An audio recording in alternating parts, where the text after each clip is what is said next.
ការធ្វើលំហាត់ប្រាណសម្រាប់មនុស្សចាស់វាមិនត្រឹមតែដើម្បីឲ្យរាងកាយមើលទៅមាំមួនប៉ុណ្ណោះទេប៉ុន្តែវាគឺជាឱសថធម្មជាតិដែលជួយពន្យាជីវិតនិងបង្កើនគុណភាពនៃការរស់នៅរបស់មនុស្សចាស់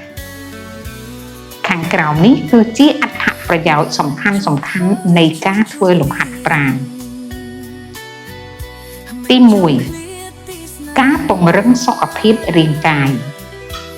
ការពង្រឹងសុខភាពរាងកាយគឺផ្ដោតទៅលើចំណុចទូចចំនួន4គឺការពារការដួលគឺជួយសុខភាពបេះដូងនិងសួតជួយពង្រឹងដង់ស៊ីតេឆ្អឹង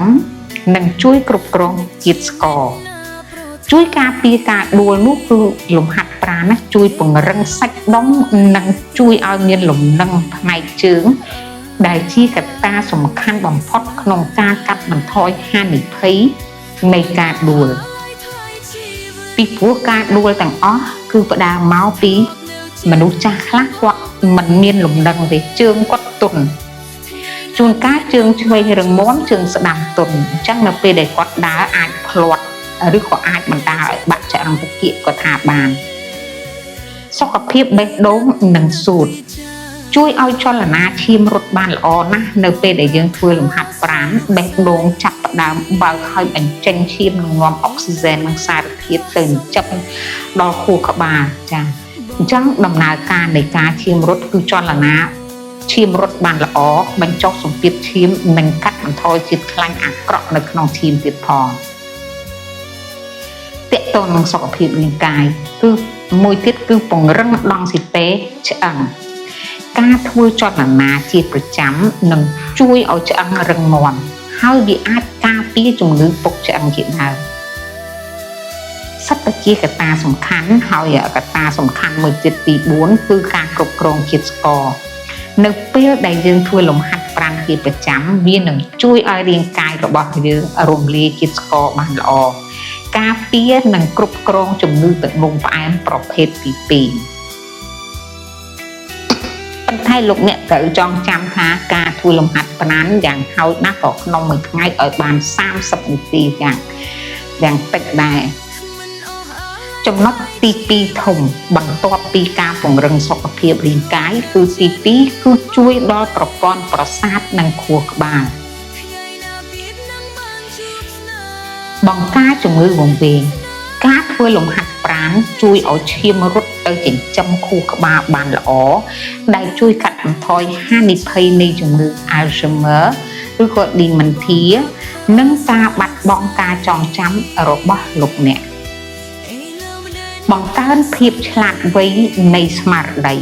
វាមិនថែមទាំងធ្វើឲ្យខួរក្បាលយើងនៅតែចងចាំល្អទេ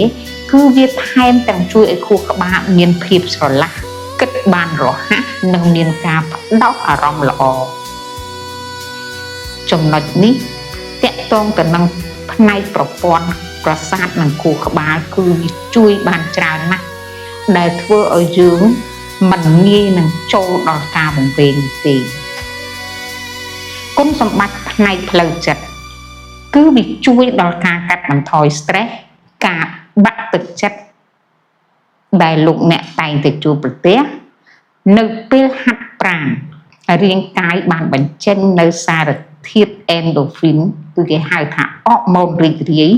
ដែលជួយឲ្យលោកអ្នកមានអារម្មណ៍ស្រស់ថ្លានិងបំបាត់ភាពតានតឹងendorphin គឺជាអរម៉ូនមួយយ៉ាងដែលជួយឲ្យអារម្មណ៍ស្រស់ស្រាយរីករាយសប្បាយចិត្តហើយវាអាចឈានទៅប៉ះទៅដល់រាងកាយឲ្យផ្សះជាបានល្អទៀតផងដរាបណាសុខភាពផ្លូវចិត្តបានរឹងមាំកាលណាអស់លោកសប្បាយទទួលអត្ថប្រយោជន៍បានមកពីការហាត់ប្រាណលោកអ្នកមានអារម្មណ៍ស្រស់ថ្លាល្អណាស់ហើយវាបំបត្តិនៅភាពតានតឹងជួយឲ្យគេងលក់ស្រួលអ្នកដែលបានហាត់ប្រាណទៀងទាត់ណាតែងតែមានដំណេកស្កប់ស្កល់ល្អណាស់ងាយស្រួលគេងបើប្រៀបធៀបរវាងអ្នកដែលអត់បានធ្វើលំហាត់ប្រាណគឺអ្នកដែលធ្វើលំហាត់ប្រាណហ្នឹងគេងលក់ស្កប់ស្កល់ហើយបានលឿនជាងអ្នកដែលអត់បានធ្វើលំហាត់ប្រាណចំណុចទី4ធំការបង្កើនឯករាជ្យ ភាពនៅក្នុងការរស់នៅពេលដែលមនុស្សចាស់មានកម្លាំងមាំមួនណាគាត់អាចជួយខ្លួនឯងបានច្រើនណាស់នៅក្នុងការរស់នៅប្រចាំថ្ងៃដោយមិនពឹងផ្អែកលើកូនចៅសំបីតែបន្តិចដូចជាការដើរទៅណាមកណាទៅវត្តអារាមជួបជុំញាតិធម៌ការស្លៀកពាក់ការងូតទឹកការហូបបាយគឺសិតតែជាលទ្ធភាពខ្លួនឯងទាំងស្រុងដោយមិនពឹងផ្អែកហើយមិនប្រើទាំងឈើច្រត់ទៀតដរាបណាគាត់មានសាច់ដុំរឹងមាំហើយឆ្អឹងរបស់គាត់មិនងាយបាក់ទេមិនងាយពុកផុយទេចា៎